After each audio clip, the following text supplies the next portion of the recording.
Recorremos el país en las voces de todas las radios universitarias. Aulas Argentinas, una red federal de comunicación.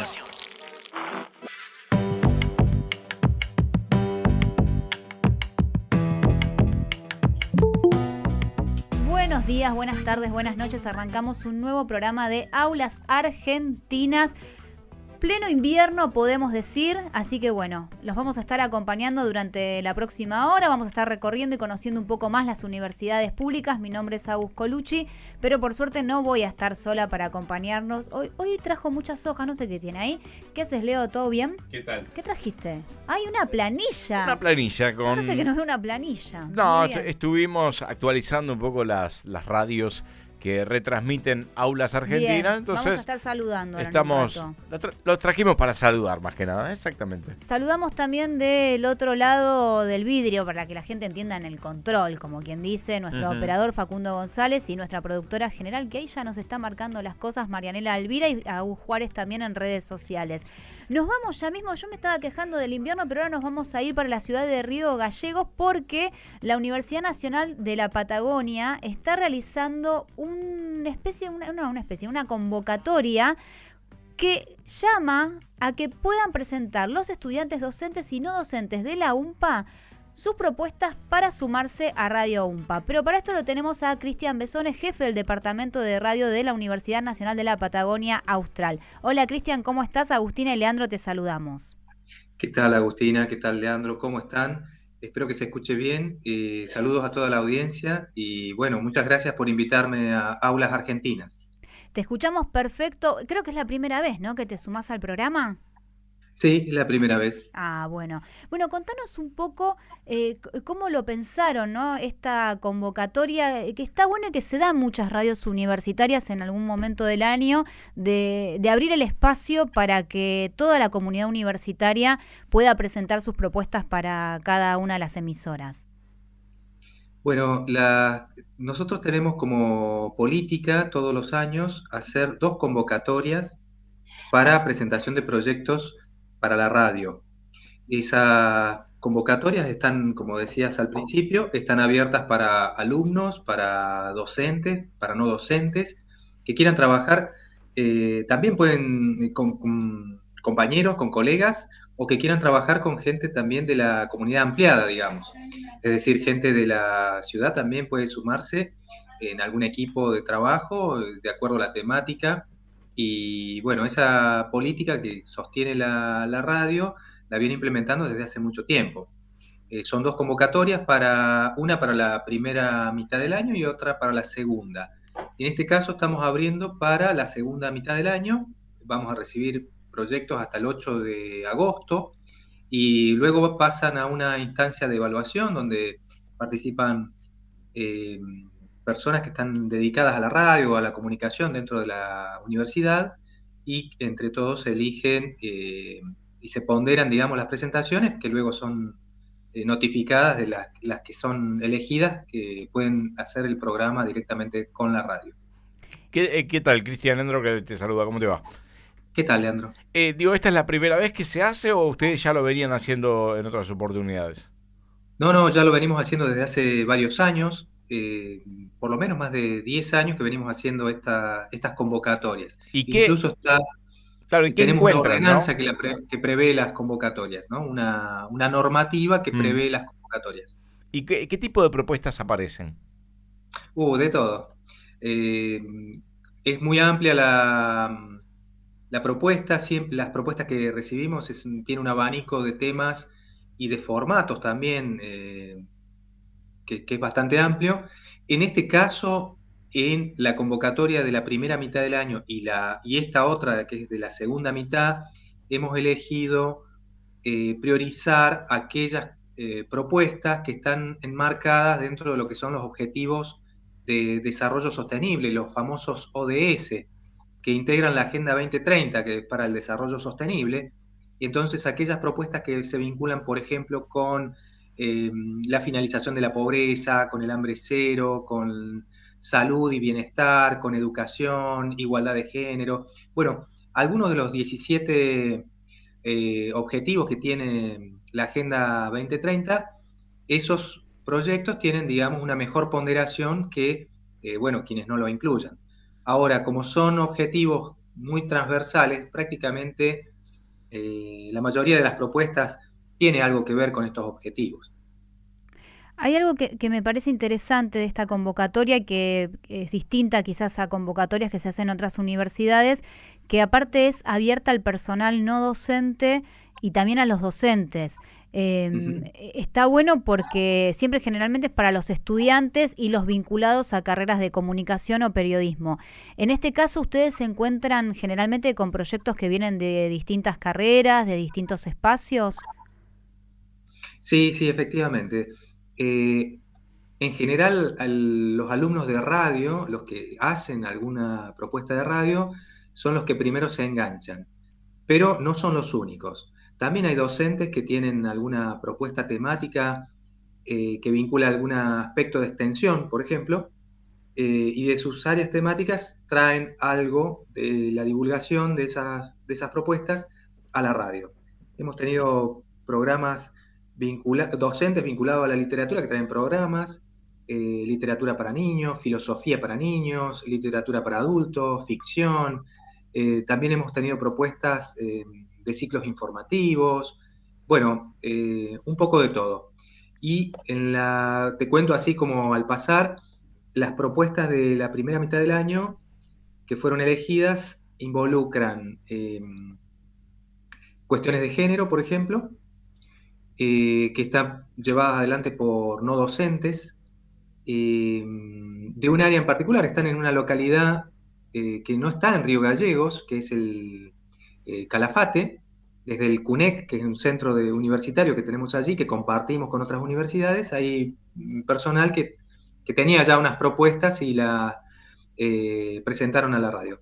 Por otro lado, tenemos un programa que está por salir, porque están haciendo los primeros ensayos, que tiene que ver con contexto de encierro, educación en contextos de encierro, que tiene que ver con alguna política que tiene la universidad de llevar la educación a los privados de la libertad física. Y por otro lado, tenemos otro proyecto que involucra matemática, ¿no? Es decir, poner matemática, la divulgación de la matemática, en un formato radial. Qué También desafío. Está lo bueno. estamos tratando de adaptar porque no es fácil, pero bueno, estamos con eso en este momento. Claro, 3 perfiles completamente diferentes. Sí, así es. ¿Y cuántos Y proyectos más o menos ustedes estiman que son los que quedan después finalmente que se pueden realizar, de los que se presentan? bueno, nosotros tenemos un tope en la organización, en la cantidad de horarios disponibles que podemos editar y acompañar otras propuestas, además de las que hacemos en la radio. Entonces ponemos un tope por unidad académica. Les cuento un poquito a la audiencia. Nosotros estamos en toda la provincia, una provincia muy grande. Tenemos 4 unidades académicas y además tenemos cibereducativos para cubrir la provincia. Esto significa que tenemos presencia en Río Gallegos, en Río Turbio, en Caleta Olivia y en San Julián, con unidades académicas. Y después localidades más pequeñas con cibereducativos. Pero tenemos el problema técnico de que la radio está ubicada en la ciudad de Río Gallegos. Entonces, los formatos para trabajar son muchas veces formatos grabados, ¿no? Se graban en las localidades con convenios con algunas radios o con los estudios que puedan llegar a tener los espacios que se adaptan dentro de la unidad académica para que se pueda hacer una grabación y luego se emiten. En ese sentido, lo que buscamos es que sea lo más federal posible dentro de la propia universidad. Y podemos atender hasta más o menos 6 horas de producción de cada una de las unidades académicas, ¿sí? Eso nos da como un techo y hasta esa cantidad de horas podemos trabajar. Las propuestas, la cantidad de propuestas, bueno, no lo sé. Hay años que tenemos 6, 7 propuestas, otros años tenemos 3, otros años tenemos un poco más. Pero bueno, también depende la extensión de cada una de las propuestas. No es lo mismo un programa radial de 1 hora que a lo mejor un micro de 15 minutos. Entonces, bueno, en el conjunto tratamos de cubrir lo que más podamos, de la mayor cantidad de presentaciones que se hagan. Claro, además lo que permite esto es mostrar que la radio está abierta, es un espacio que justamente al ser radios universitarias no hay un dueño que dice este sí, este no, sino que acá lo que se hace es involucrar a la comunidad en la realización de la radio, ¿no? Me parece que el valor es ese, ¿no? Sí, tal cual, tal cual. Digamos, una dirección que tiene la radio, una premisa que tiene de darle voz a todas las voces que están dentro de la universidad, ¿sí? Sabemos que las universidades tienen, por supuesto, distintos grupos que trabajan en pos de las gestiones, digamos. Bueno, pero también tenemos una diversidad enorme de áreas que a veces no son conocidas por toda la comunidad. Lo que es el trabajo de aulas es fácil de identificar porque tenés carreras, pero después lo que se hace, por ejemplo, en investigación ya es un poco menos conocido. Y lo que se hace en extensión también, bastante menos conocido. Y si a su vez le sumás que los actores que trabajan con la universidad son de los más diversos, los más visibles son los alumnos, los docentes, por ahí un poquito ahora están teniendo más relevancia y queremos que tengan justamente, sigan creciendo en su relevancia en la participación los no docentes, pero también trabajamos con actores de la comunidad que son instituciones, que son grupos y demás, que también tienen que tener un espacio en el que puedan contar lo que hacen. Porque, y en el último año se ha notado muchísimo, todavía tenemos como una deuda con el resto de la sociedad de contar quiénes somos y qué hacemos. La universidad, ¿qué es? Y es muchas cosas al mismo tiempo. Y creo que la radio es el mejor espacio en este momento para contar toda la diversidad que es la universidad. Cristian, muchas gracias por estos minutos. Después queremos tener a quienes sean seleccionados. Una vez que termine la convocatoria, queremos charlar con quienes presenten esos proyectos y después vayan a tener sus programas de radio. Bueno, perfecto, perfecto. Sí, ahí me conectaré con Marianela, le iré contando quiénes son los que están trabajando y los que vengan. Bueno, muchísimas gracias por estos minutos al aire, Cristian. Un saludo grande y muchísimas gracias por el llamado. Escuchábamos a Cristian Besones, jefe del Departamento de Radio de la Universidad Nacional de la Patagonia Austral, ahí en Río Gallegos, en Santa Cruz. Qué lindo que suceda esto, ¿no? Que las radios universitarias sean espacios abiertos a poder participar. Y algo que decía Cristian, Leo, que ahí justo lo escuchaba, que él mencionó la parte de extensión. Sabés que desde la red de radios universitarias, desde Aruna, estamos trabajando justamente con RecSuni, que es la red de extensión universitaria. Bueno, otro día hablamos con Juan Pablo Itois al aire unos minutitos. Para generar micros que seguramente ya en agosto estarán al aire en las radios universitarias para contar todo lo que se hace desde la extensión universitaria, que es muchísimo, muchísimo. Sí, y que los medios están justamente para la divulgación de toda esa actividad y la participación no del público, sino que justamente a partir de la participación de los espacios puedan describir lo que hacen, acercarse y transmitir la pasión que le pone cada uno, ¿no? Porque también eso de contar tu experiencia está bueno para que, bueno, los demás conozcan y se involucren y quieran participar también. Si tuviéramos que presentar hoy un proyecto de radio, ¿qué presentarías? Me la tiraste. Tranqui. No, estaba pensando, un ¿qué presentarían? Aulas Argentinas. No, eso no vale. Ahí en casa piensen, si hoy deberían armar un proyecto de radio, te convocan, te dicen, che, mira, podés presentar un proyecto, ¿sobre qué hablarían? Y yo, un seguimiento de todo lo que es el tema de medios de comunicación. Me gustaría eso. Bien. Facu, vos sabés, con un nicho específico, operador, ¿no? De operación técnica, de OBS. Programa de OBS. Sí. No estaría mal. Claro, de redes sociales. Hay tantas cosas para hablar y para contar. Y siempre se habla y se cuenta sobre lo mismo. Entonces está bueno estos espacios. Y aparte, esto me llamó la atención de esta convocatoria, que es que incluye a los docentes, a los no docentes, que muchas veces no participan o no tienen lugar dentro de estos espacios. Entonces está bueno decir, bueno a ver, ¿qué tienen ganas de contar? Está bueno que aparezca claramente cuál es la puerta de ingreso a la radio. En función también de decir, bueno, mira, presentemos un proyecto, hagamos la experiencia. Además, porque a veces ponerte en el lugar de armar un equipo de trabajo, porque no es solo una propuesta individual, alguien que se le ocurre voy a hacer mi programa de radio, sino armemos un equipo de trabajo, escuchemos qué podemos hacer entre todos nosotros.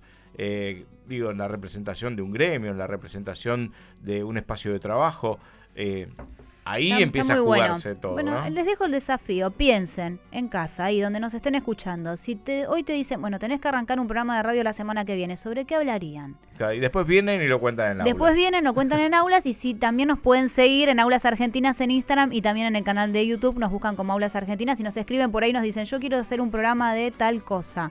No es fácil hacer radio, sí. UMPA 99.9, Bien. radio de la Universidad Nacional de la Patagonia Austral en Río Gallegos. En Río Gallegos, bueno. Y en casa, ahí, vayan anotando, vayan debatiendo. Yo hablaría sobre esto, yo hablaría sobre esto otro. Que después armamos la convocatoria Aulas Argentinas. Claro. ¿Te imaginas? Yo pensé uno de cocina también, ¿no? Como... No está mal, No no está hay bien. gente que lo necesita, el de cocina. Claro. Ya seguimos.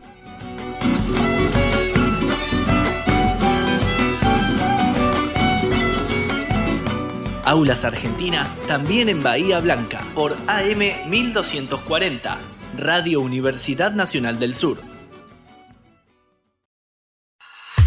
Desde todos los lugares del país donde haya una radio universitaria, está Aulas Argentinas, una red federal de comunicación.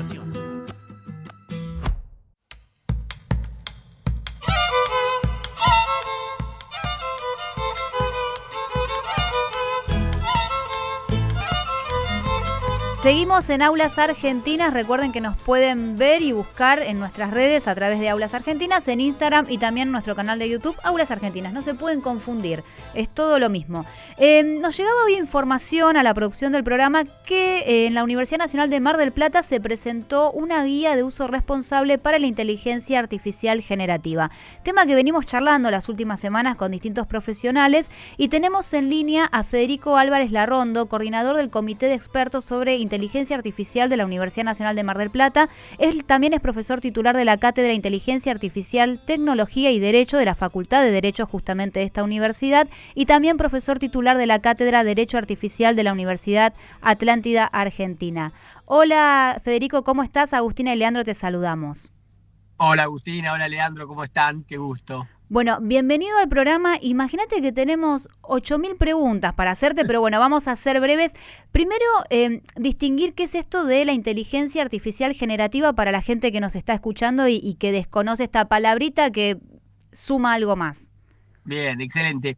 Mirá, cuando hablamos de IA generativa, hablamos de lo que hoy casi todo el mundo ha escuchado, ve en los medios y muchos utilizan, a veces sin siquiera saberlo, que es estas herramientas que tienen nombres como ChatGPT, Gemini, Cloud, que son herramientas de inteligencia artificial que tienen la capacidad de crear, ahí podemos discutir el término crear, pero sí de generarnos contenidos, que pueden ser tanto imágenes, como puede ser texto, como puede ser, en este último tiempo, música y videos.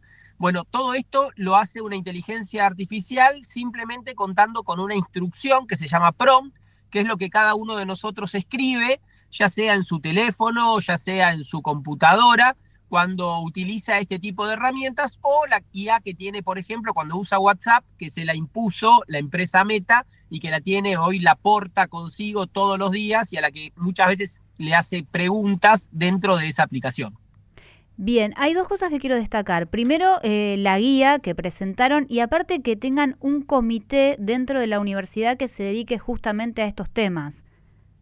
Sí, la verdad es que fue una iniciativa que tuvimos en el rectorado, en el vicerrectorado, la vicerrectora, la doctora Berardo, cuando en el mes de septiembre, octubre del año pasado, en realidad en agosto empezamos a conversarlo, en septiembre tomó cuerpo con una resolución, y lo que hace es algo que para nosotros se presentaba como fundamental, que es el diálogo entre las distintas unidades académicas. ¿Por qué? Porque la IA generativa en realidad trasciende y interpela a todas las áreas del saber, además de a todas las actividades sociales, ¿no? Pero dentro de la universidad todos tenemos algo para aportar.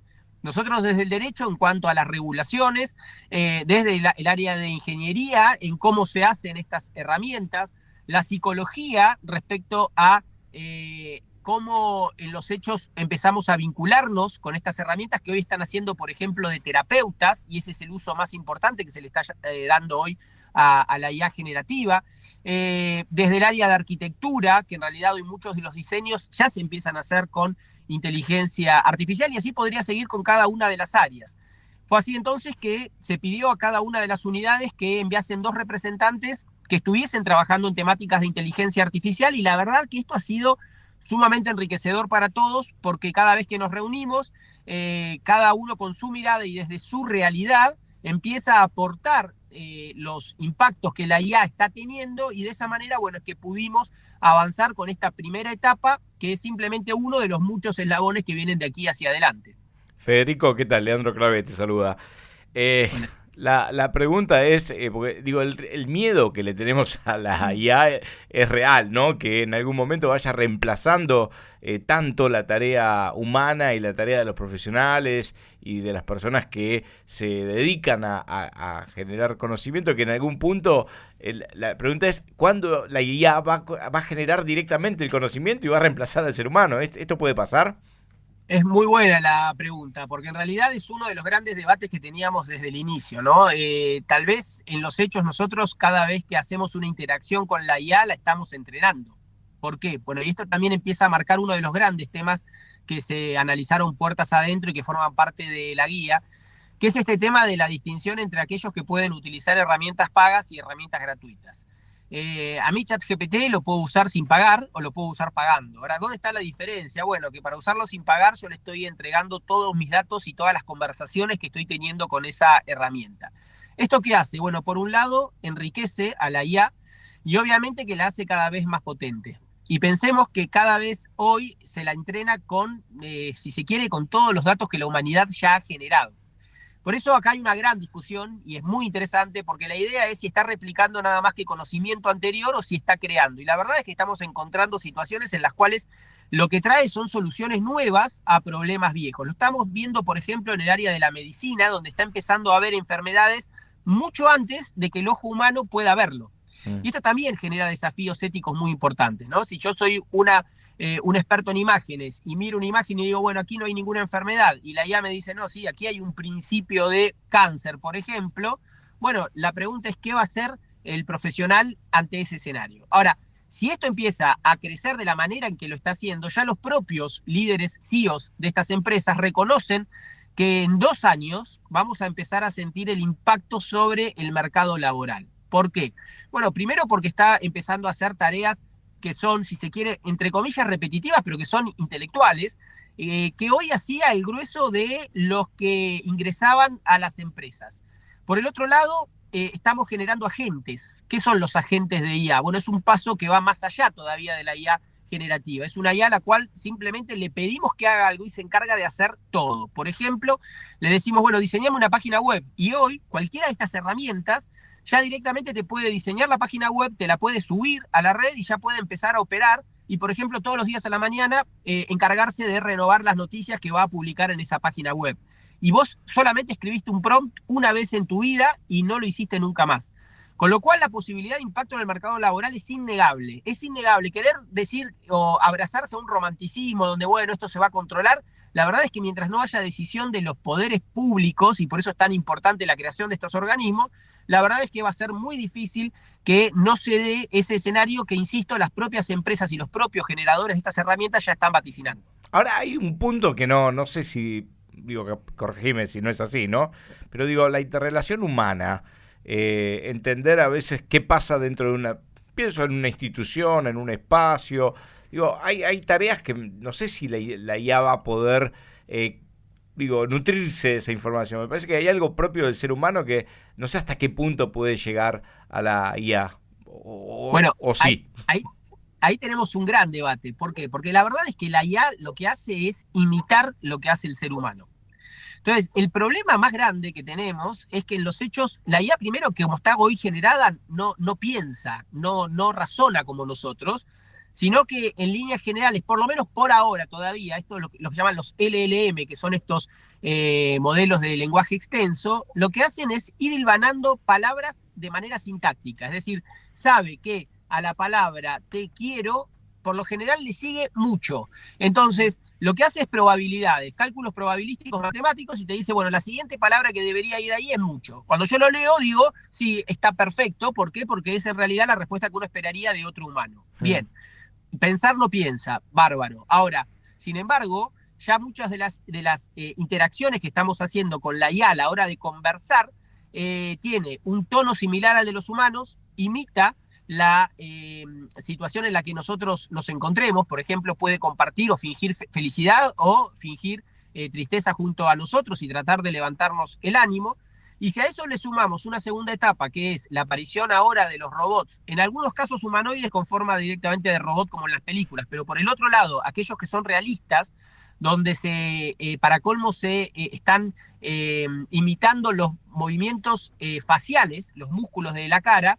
Bueno, la idea de estar ante un robot se empieza a volverse cada vez más difuminada, y uno cree realmente muchas veces que está ante un ser humano, un otro yo. Y como esto imita, vuelvo a esto, imita, al ser humano le da la sensación de que está con un par. Entonces, estas ideas que antes nosotros defendíamos a ultranza y que todavía hoy hay mucha discusión sobre ellas, diciendo, bueno, no, pero el cariño, el afecto, el sentimiento, y la verdad es que estas son máquinas que están destinadas a imitarlo, y cada vez lo están imitando mejor. Y en la psique nuestra repercute como si eso fuese realidad. Entonces, la idea es, ¿quedan ámbitos para los seres humanos? Yo creo que sí, que son propios, pero que la capacidad de imitación que tienen estos sistemas va a hacer que nos sorprendamos en 2 o 3 años. Claro, que no tomen el control, ¿no? Ese sería el problema. Claro, es que ahí está el tema, y por eso es que es tan peligroso lo que está pasando hoy. ¿Por qué? Porque vos tenés en realidad a 2 grandes polos peleando una guerra fría que la mayor parte de la gente le pasa por el costado, que es esta guerra por el dominio de la IA. Entonces vos fíjate que tenemos por un lado China, que te ofrece herramientas que tienen las mejores potencialidades, tales como las que te da las empresas occidentales estadounidenses, pero por las cuales tenés que pagar. China te las da gratis. ¿Y por qué? Porque la idea es ver quién se queda con la mayor cantidad de datos y por lo tanto quién hace la IA más potente de estas 2 superpotencias. Ahora, para hacer una IA cada vez más potente tenés que empezar a competir con la otra sin tener límites. Y si para colmo los estados las prohijan, es decir, las aplauden cuando hacen este tipo de avances, y es más, el gobierno de Donald Trump acaba de intentar obtener una ley donde se establecía que por 10 años ningún estado iba a poder regular la inteligencia artificial para facilitar su desarrollo, la verdad es que no podemos saber qué va a pasar dentro de 10 años con estos sistemas que la verdad se están volviendo cada vez más inteligentes. Por eso está genial para que nos ayude a potenciarlos, etcétera, pero tiene que haber límites por parte de los estados para ponerle un freno y que no suceda lo que vos bien planteás, que es que en algún momento puedan volverse en contra o tratar de controlar muchas de las aristas de nuestra vida cotidiana. Federico, para volver al tema de la guía, bueno, contanos básicamente cuáles son los puntos centrales que empezaron a trabajar en esta oportunidad. Bueno, fue muy interesante porque lo que hicimos primero fue un mapeo de lo que había en Europa, porque en Sudamérica no hay guías de este tipo. En México algunas universidades tenían algunas. Una vez que hicimos ese relevamiento durante el año pasado, nos sentamos y empezamos a debatir. Una primera posición fue la de crear una para cada una de las áreas, es decir, no de las áreas, sino una para estudiantes, otra para docentes, otra para investigación. Y lo que coincidimos es que esto es tan veloz que lo que teníamos que hacer en un primer momento es una guía que fuese común para estudiantes y docentes. En esa idea, la guía lo que tiene es un preámbulo en donde establece cuáles son los principios, y uno de los primeros debates que tuvimos dentro del comité de la guía era qué postura adoptar ante la inteligencia artificial generativa en la universidad. Y la verdad es que nos pasaba mucho que uno va al aula y pregunta, bueno, ¿quién usa IA Gen? Y levantan 3 la mano y los otros como con vergüenza, cuando en realidad todos lo usan. Sí. Exacto. Entonces, la idea era, bueno, empezar a establecer algunos principios. Por ejemplo, bueno, en primer lugar, la integridad académica. ¿Qué es la integridad académica? Dejar en claro desde el vamos que ir a la universidad es generar pensamiento crítico. Y que la verdad de nada nos sirve jugar a la ficción de que tomamos exámenes y los alumnos contestan, si en realidad lo que estamos haciendo es intermediar todo ese accionar con una herramienta de IA generativa que cumple la función de engañar, si se quiere, a los docentes. Entonces, para ese escenario, la idea es, bueno, pongamos en claro dentro de la universidad que acá venimos a estudiar y que lo que tenemos que generar es pensamiento crítico y ese es el norte al que vamos en cada una de nuestras unidades académicas. Fijado eso, el segundo paso es la transparencia. ¿Qué es la transparencia? Bueno, el segundo principio que se establece en esta guía es que tanto docentes como alumnos deben ser sinceros a la hora de utilizar la IA y que no sea mala palabra, sino decir, bueno, mire, yo hice esto con inteligencia artificial, buenísimo. ¿Por qué? Porque eso me da a mí como docente dos posibilidades. Primero, la de evaluar si la forma en que interactuó con la herramienta fue positiva, si fue valiosa. Y segundo, poder analizar junto con el estudiante, con la estudiante, si la respuesta que dio la herramienta generativa es verdadera o no es verdadera. Y entonces, esto está bueno, ¿por qué? Porque les permite, y esto sucede con nuestros estudiantes en la cátedra de inteligencia artificial, que se den cuenta de que la IA no es una herramienta perfecta, sino que al contrario, comete muchos errores, que en la jerga se conoce como alucinaciones, pero la verdad es que son errores, y que esos errores repercuten no solamente en después el resultado, que puede ser un examen mal dado o un trabajo que está mal, sino en su aprendizaje. Y eso es lo que está bueno y que es uno de los puntos fundamentales. La otra es el tema de la privacidad de los datos.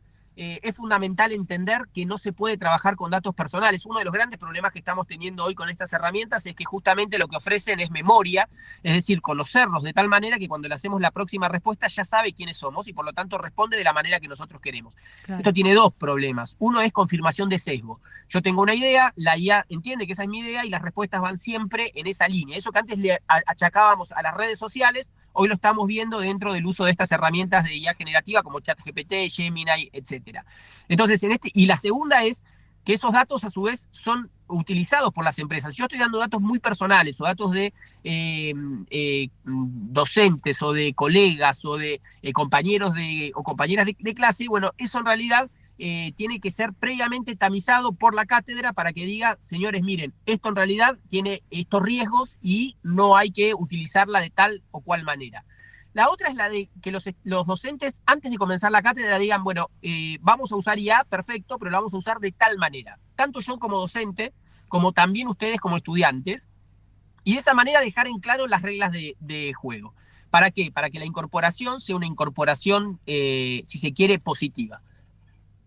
La cuarta es el tema de la equidad. Estamos muy preocupados, ¿por qué? Porque estamos viendo que, por ejemplo, una IA generativa, primero está entre quienes no saben que existe. Entonces tenemos estudiantes que no saben que existen y por lo tanto no la utilizan. Disculpen, ¿eh? Claro, ese es el tema, sí. Y por el otro lado, aquellos que solo pueden usarla gratuita y por lo tanto rápidamente se les agotan los tokens. Claro. Y aquel que la puede pagar. Entonces, el que la puede pagar ya tiene una brecha con relación a sus compañeros. Bueno, en esto también tenemos que trabajar y este es otro de los puntos de la guía. Es tremendo, nos podemos quedar escuchándote y además porque pero se nos está vienen... bueno que lo blanqueen y que se planteen las cátedras. Sí, me parece que es un sinceramiento, está muy bien. Está claro que además el que mejor maneje la herramienta, mejores resultados va a tener y mejor profesional va a ser, aunque quizás en la práctica, no sé, digo, capaz que no sea el mejor, pero si maneja muy bien la IA, en la de esas se muestra como el mejor, ¿no? Ahí aparece una cuestión de justamente resultados en función del manejo de la herramienta, ¿no? Está bueno decirle herramienta, me gusta esto. Y puedo aportar algo más, sí. Algo que es muy importante. Primero, bueno, en quinto lugar, la supervisión humana permanente, porque acá hay otra cuestión que creo que tenemos que desde las universidades empezar a destacar. ¿Qué es lo que está pasando hoy con el uso de estas herramientas? La gente va al médico y antes de ir ya le pregunta a ChatGPT cuál debería ser el diagnóstico en su cuadro. Lo mismo está pasando en la abogacía, ¿no? Antes de ir ya le preguntan a ChatGPT qué es lo que debería hacer. Entonces, cuando llegan y se sientan frente al médico, la médica, la abogada, el problema es que cuando la abogada le da algo distinto o la médica le dice algo distinto, desconfían como si ChatGPT supiese más que los profesionales. Si yo lo hago mucho con el mecánico, que le desconfío, entonces trato... Bueno, vos por miserable, por otra cosa. Ahí está. Claro. El tema es que lo que tenemos que empezar a instalar públicamente es esto de que la IA no aprobó nunca ningún examen, la IA no fue a ninguna facultad, la IA no tiene ninguna certificación, Por lo tanto, el rol de los profesionales es cada vez más importante porque somos quienes podemos validar las respuestas de la IA generativa. Entonces, ahí creo que tenemos ahora dos roles. Tal vez muchas de las tareas se faciliten, tanto del docente como de los egresados, porque la verdad es que la creación en algunos puntos ya va a ser simplemente que la herramienta nos conozca y por lo tanto nos devuelva algo que es similar a lo que nosotros pensamos, porque nosotros le vamos a dar la instrucción, pero después tenemos que validar, y para validar hay que saber, y para saber hay que estudiar.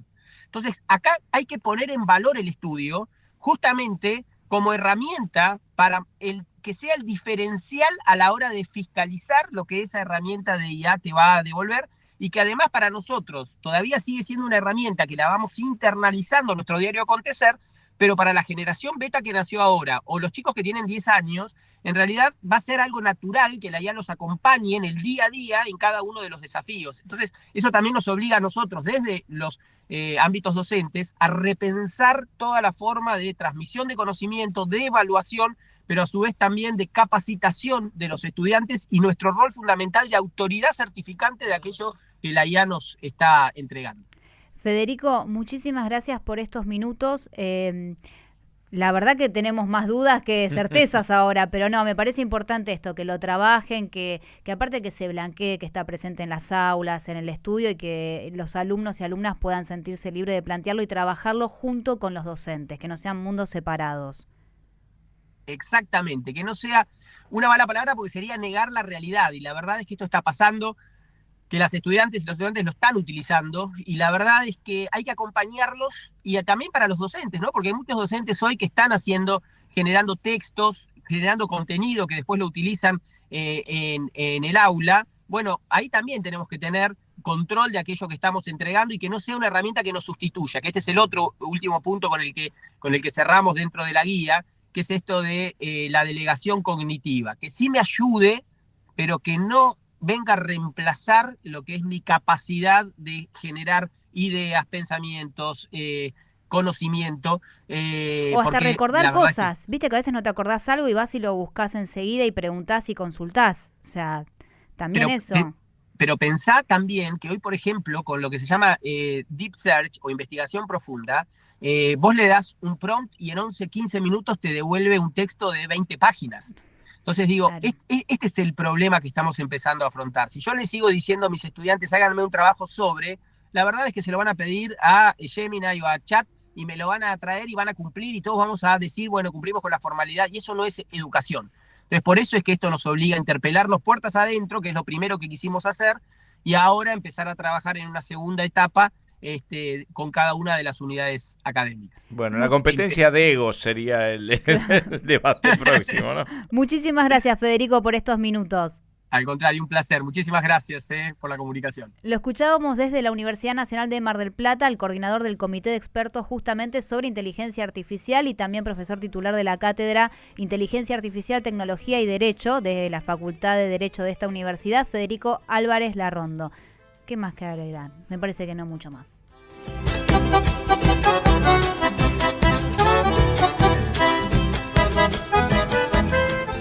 En Chilecito nos escuchás por FM 104.1, Radio Universidad Nacional de Chilecito.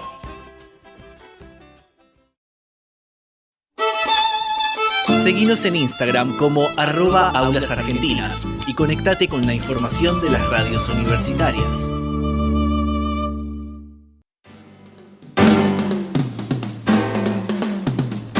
Último bloque de Aulas Argentinas. Qué rápido, ¿ya? Sí, después de la inteligencia artificial, yo quiero inteligencia artificial para mi casa.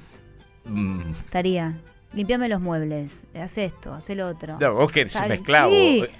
La aspiradora no la tengo. ¿Vos la tenés la aspiradora? Ya la tengo. ¿Sirve Está o no programada. sirve? ¿Sirve o no? Sí que sirve. ¿Sirve? Sí. Me preguntan acá si puedo desde acá, lo apagué el celular. ¿Está Roma? ¿Está la perra por ahí? ¿Cómo se lleva con la perra la aspiradora? La verdad es que la aceptó. Bien, aceptó. Eso es importante. Pero sí, es muy útil. Es muy útil. Yo sé que estoy dudando, igual siempre pero tenés que trabajar. Tenés que olvídate. Limpiarla porque... Pero lo que pasa es que la ropa, ya no aspira, ya ya no es aspiradora solamente. trapea también. O sea, es aspiradora, Por trapeadora. eso, claro, sí, pero igual trapea, pero no te saca las manchas del piso. No es tampoco una limpieza profunda, no. Pero bueno, está para un mantenimiento está bien. Bueno, vamos a... Te mapea la casa. La ¿Cómo podés que mapea la claro, casa? porque aprende a conocer tu casa y ya después la recorre y te va avisando hasta dónde hizo en el celular. Es una cosa increíble. De esto vamos a ir al Eternauta. ¿Te acordás del Eternauta? Sí. ¿Vieron cómo el que no. Eternauta? Si no la vieron en casa, Yo vayan a verla. Tengo por ansiedad favor. de la segunda parte ya, porque Sí, quedó ahí también. como... Bueno, el otro día estuvo Juan Sasturain en Radio Universidad y él escribió la tercera parte. ¡Apa! Escribió la tercera parte y entonces le dijimos, bueno, presentarla en Netflix. La verdad que fue un orgullo y una visita de lujo que tuvimos y surgió sobre porque él fue contemporáneo, que había ya redactado la tercera parte en su momento y dijo, no lo voy a hacer, no Claro. tengo ganas, pero sería muy interesante ver qué dice esa tercera parte. Bueno, vamos a escuchar a Horacio Moreno, que pasó por Aulas Argentinas y estuvo hablando de la imaginación científica, los 50 en el Eternauta y otras historias para conocer. Vamos a escucharlo. Así que los saludamos, Horacio. Acá Agustina y Leandro Clavé te saluda. Agustina Colucci. ¿Qué tal? Buen día. ¿Cómo les va? Buen día. Bueno, toda esta presentación para hablar un poco sobre el Eternauta y este trabajo que hicieron compilando comentaristas, gente que viene estudiando también sobre la temática.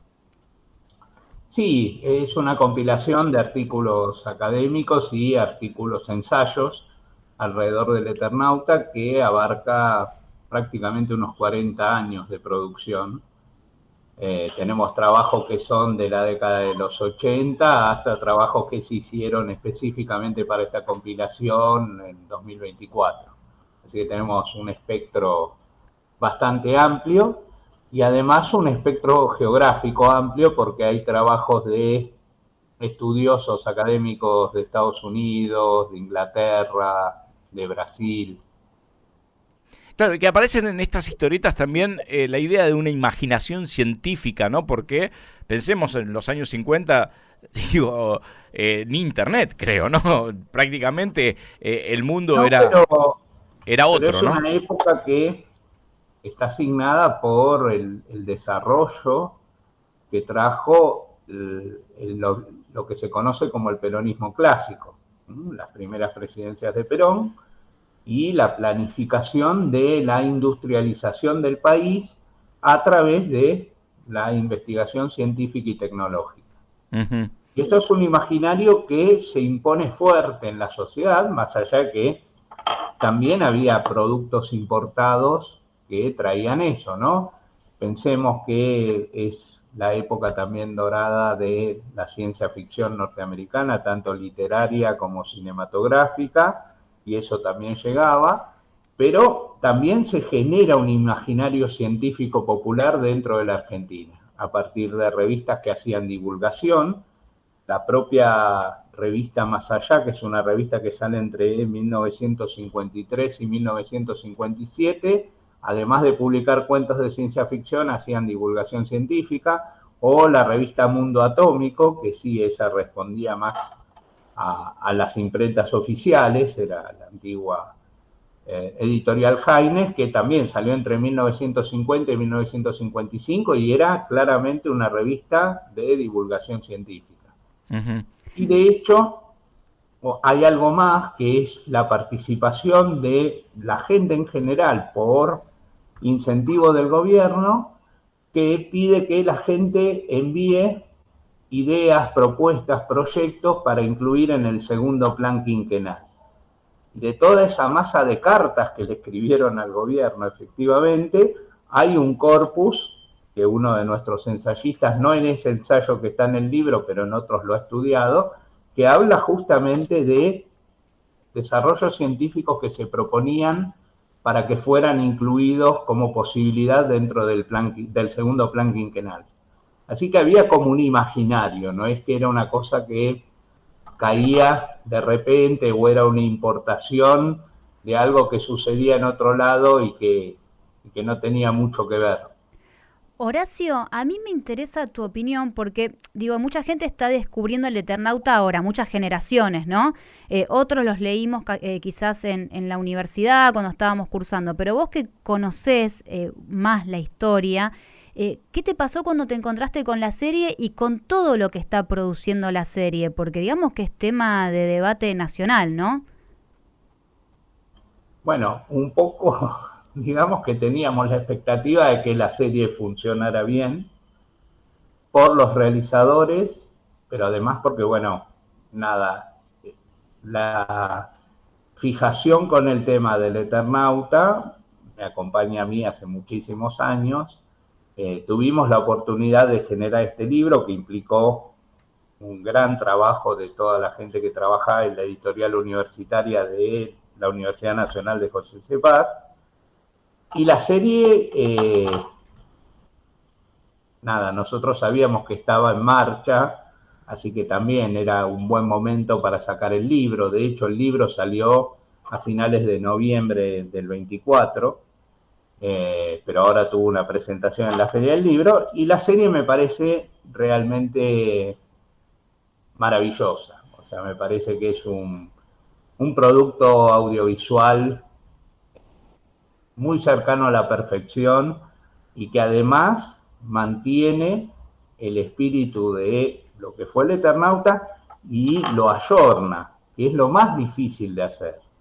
O sea, no era lo mismo la sociedad de los 50, donde transcurre la historia original del Eternauta, que la sociedad del 2020, 20 y pico, a donde se está traspolando toda la acción. Y la verdad que eso me parece que lo hacen de manera espectacular. Bueno, es importante que lo digas vos, que has sido alguien que viene trabajando sobre la temática muchos años y que hasta podría ser un fundamentalista del guión, de decir, bueno, Claro. no se me salgan, no me metan Malvinas en el medio, digo, y sin embargo, bueno, hay cuestiones de época que lo han adaptado y que uno ve que se ha hecho con buen criterio, pero rompe un poco la lógica y la época, ¿no?, en la cual fue escrito.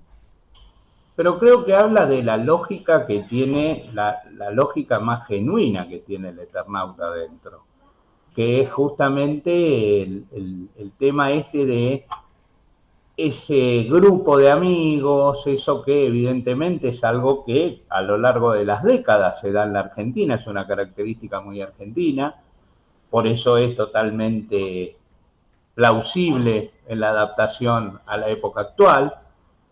La serie muestra cómo se va construyendo ese héroe colectivo. En la historieta es lo mismo. Hay una construcción del héroe colectivo. No es que el héroe colectivo, de repente salimos, ya está el héroe colectivo. No. Se va construyendo y empieza también con planteos como que, bueno, ahora que no hay autoridad va a ser la ley de la jungla, cosa que vemos también en la serie y que nos parece muy plausible. Plantea, bueno, el hombre es el lobo del hombre en algún punto, y plantea que tiene que haber algún punto de referencia para la organización.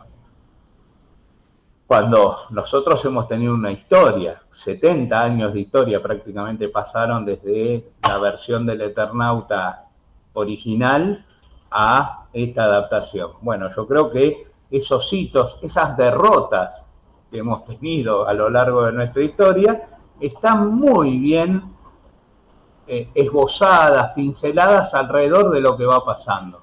Personajes que empiezan con, bueno, la mía es la más importante.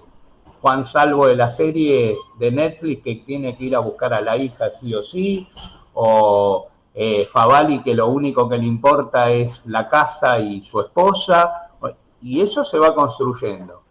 Como fue referencia de esa organización en la historieta original, el ejército, cuando aparece y es el que aglutina a los sobrevivientes, acá hay una escena previa. Lo que realmente muestra un primer héroe solidario, organizado y demás, es la organización de los que menos tienen. Los que están en la iglesia, con la monja que logra organizar ese refugio, la organización de los Boy Scouts, los que viven pidiendo en la calle, los locos, toda esa gente de los que menos tienen, de los que tienen situación de calle y demás, son los que arman el verdadero primer héroe colectivo que vemos en la serie. Y eso es plausible también. Claro, él no se lo ve que él se sube en el papel heroico, sino que es casi como que resiste un poco ir en ese camino.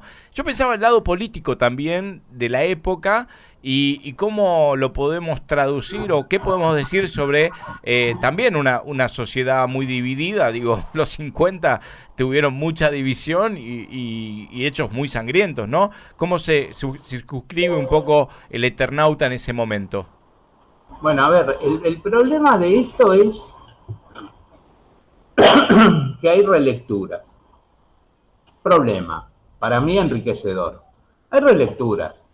Entonces, nosotros sabemos exactamente cómo se recibió el Eternauta, o sea, pensemos esto, el Eternauta originalmente se publicaba en una revista prácticamente descartable, de 16 páginas de papel muy malo, que aparecía todas las semanas. O sea, no creo que todos los que hayan comprado esa revista donde aparecía originalmente el Eternauta, finalmente hayan guardado para tener toda la colección. Esas son cosas de coleccionistas. Recién en principios de los 60 aparece la primera recopilación de todos los episodios en 3 tomitos.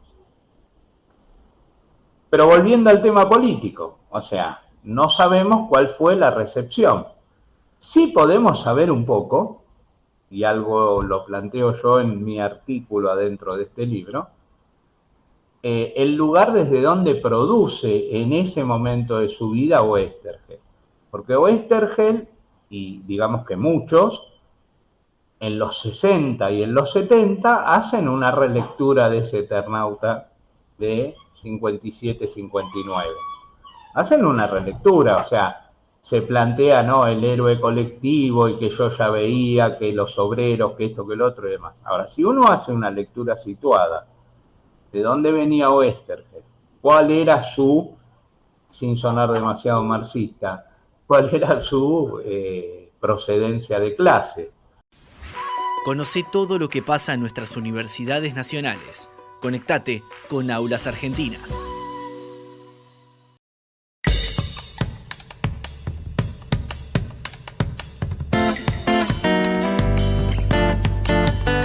Bueno, qué lindo volver a escuchar a Horacio. Nos estamos asando dentro del estudio, por eso nos reímos.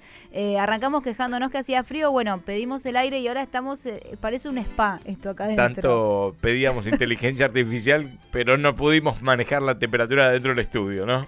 No, porque hacía frío y ahora pasamos a... Bueno, igual ya estamos por terminar el programa. Le vamos a agradecer a Agustín Juárez que se encarga de las redes sociales y nos desmayamos que suba una foto a redes. Es importante que esté la Nos estaban pidiendo eso, tenemos una bien colorada, estamos bien colorados ahora, con un color bárbaro. ¿Querés agua? Te comparto de mi agua, no hay problema. Baldazo.